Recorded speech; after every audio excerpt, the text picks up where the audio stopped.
Big Ya Bang, Afaa Michael Weaver.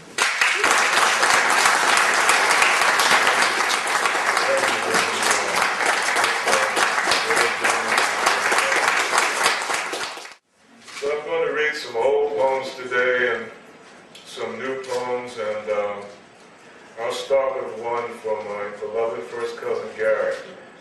I dedicated it to Gary. Gary passed away in September last year, and I went to see him in a hospice, and he had a balloon up in the corner of the room. And you press the button and sings that song, I love you, and he said, Michael, press that button. I said, okay, Gary. He said, press it again. I said, come on, Gary.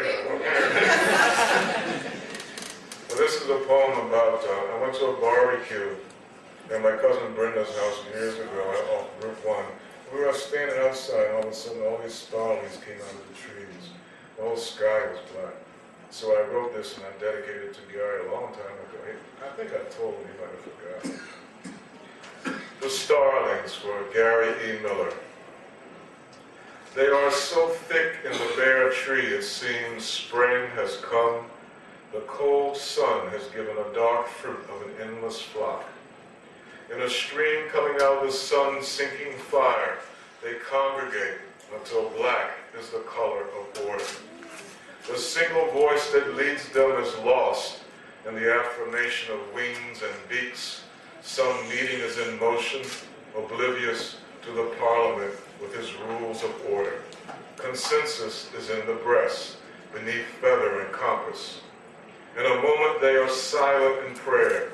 Prayer for the young and headstrong, prayer for the old and weakened. They leave the tree in a flush of taking off, taking the cold black blossom of winter. What was once a dark tree by Monet is now a tangled web praying to the moon. We stand on the 3 levels of the porch as stream after stream flies out of the sunset. Sometimes they are so low their wings beat in our ears like the brush on the drum or our tongues flapping in our mouths. We think of the impossibility of counting them. A loner passes as I blow cigarette smoke. We are every age of man standing here, young cousins, old cousins, fathers, sons. The starlings pass with a definite mission. We shuffle about under them in our circles. I grew up on Federal Street. I'm going to read now from my new book a little bit and go back and forth between this and some more recent work. And I grew up at 2824. I was born on the west side, lived with my Aunt Ruth on Bidlow Street until I was 4 years old. My sister Marla was a little infant. And Marla was born, I'm the oldest, so she came along and I had to share everything. My good time was over. But this poem is about looking back at the house. And you remember the house that you grew up in, and in your memory it seems very big sometimes. Actually, I see it today, the house is not as big as I remember it. But I remember it as being very large. And this is called An Improbable Mecca.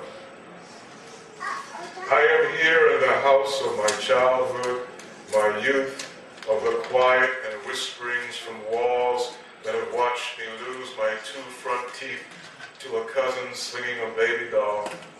Walls that have recorded the saltatory ruptures in the living room floor, where the whole of us learned the premeditated Manhattan and the snap and flare of the bossa nova, the twist.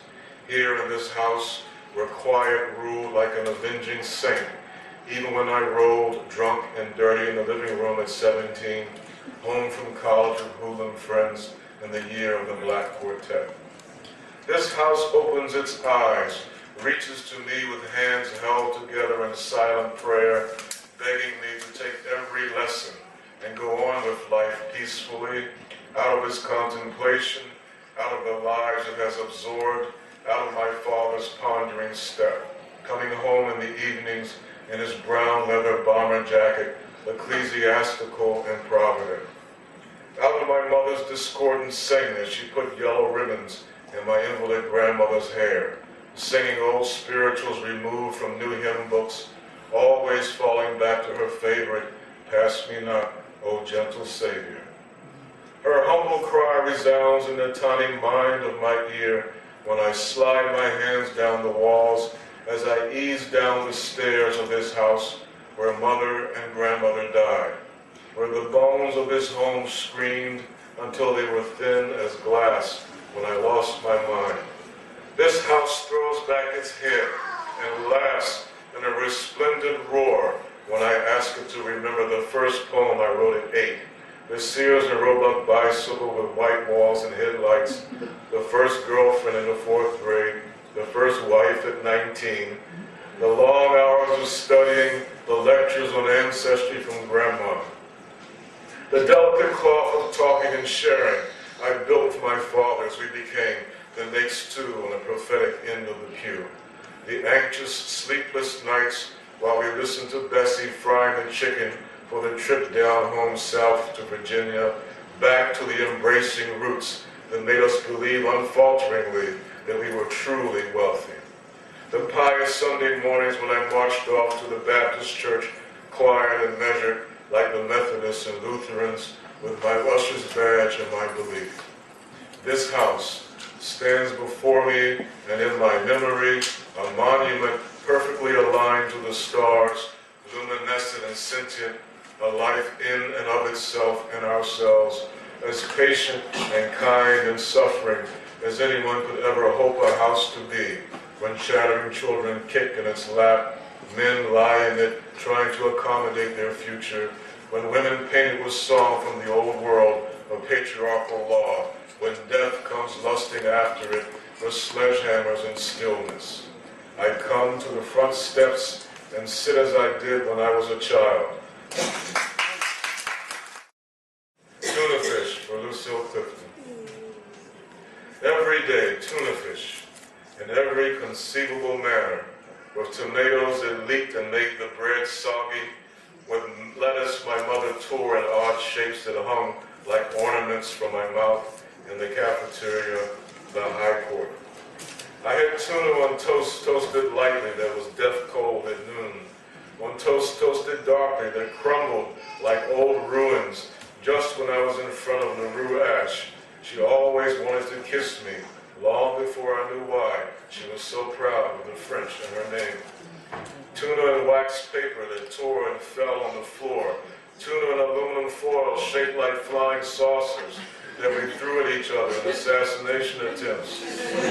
Tuna from brand names, Star-Kissed that always rejected, Hip Charlie in the sunglasses, Bumblebee with his oxymoron soul of insects and fish.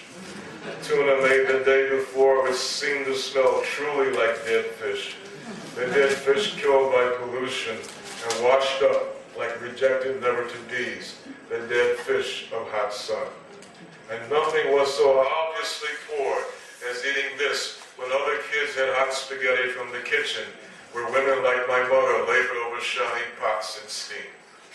Nothing was so distinctly humble as munching tuna and mayo when LaRue Ash mounted the bench of the table like the acrobat she was and asked aggressively for a kiss.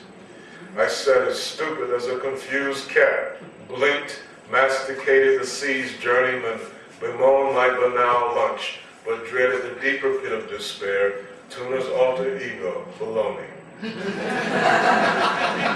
I knew full well and grievously that LaRue could never come to view, baloney as romantic. I knew, perhaps unconsciously, that few meats are as seductive as fish.